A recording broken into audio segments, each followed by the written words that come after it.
আজকে যে স্বাধীনতা, যে মুক্ত বাংলা, মুক্ত বাংলাদেশে আমরা দাঁড়িয়ে আছি, সেই মুক্ত বাংলাদেশ আজকে শহীদদের জন্য। আমরা এখনো জানি না কতজন শহীদ হয়েছে।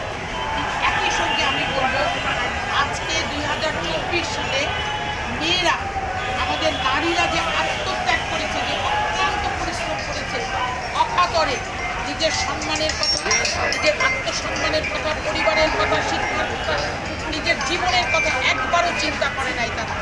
তারা শুধু বাংলাদেশের ভূখণ্ডকে রক্ষা করার জন্য, বাংলাদেশের মানুষকে রক্ষা করার জন্য, বাংলাদেশের গণতন্ত্রকে রক্ষা করার জন্য, বাংলাদেশের অর্থনীতিকে রক্ষা করার জন্য এবং লক্ষ লক্ষ কোটি কোটি যুবকের কর্মসংস্থানের জন্য, চাকরির জন্য এবং আত্মকর্মসংস্থান এবং সম্মানের জন্য, বাংলাদেশের সম্মানের জন্য বুকের তাজা রক্ত ছেড়ে দিয়েছে। এই এই আমি বলবো যে এই আত্মত্যাগ, এই মুক্তিযুদ্ধ আমরা আগে কখনো দেখিনি।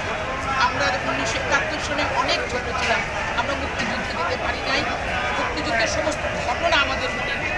কিন্তু আমি 2024 সালে 2024 সালে যে মুক্তিযুদ্ধ দেখেছি, এই মুক্তিযুদ্ধে যারা শহীদ হয়েছে এর নাম স্বর্ণাক্ষরে, একটি মিউজিয়াম করে স্বর্ণাক্ষরে লেখা উচিত।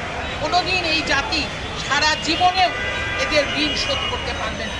আমরা যখন গণতন্ত্রকামী মানুষ, রাজনৈতিক দলগুলা যখন আমরা কোনোভাবেই আন্দোলন করতে পারি নাই, এই ইয়াং জেনারেশন, এই যুব সমাজ আজকে যে আন্দোলন গড়ে তুলে আজকে যে এই বাংলাদেশ আমাদেরকে উপহার দিয়েছে, যে স্বৈরাচার বিরোধী এবং সত্যি কথা বলতে কি, শেখ হাসিনা যে সরকার গঠন করেছিল, রাস্তায় যেতে ভয় লাগতো, কোথাও যেতেই ভয় লাগতো, এই বুঝি পুলিশ আমাদেরকে ধরে নিয়ে যাবে, এবং কোথাও কোনো সমাবেশ করতে গেলে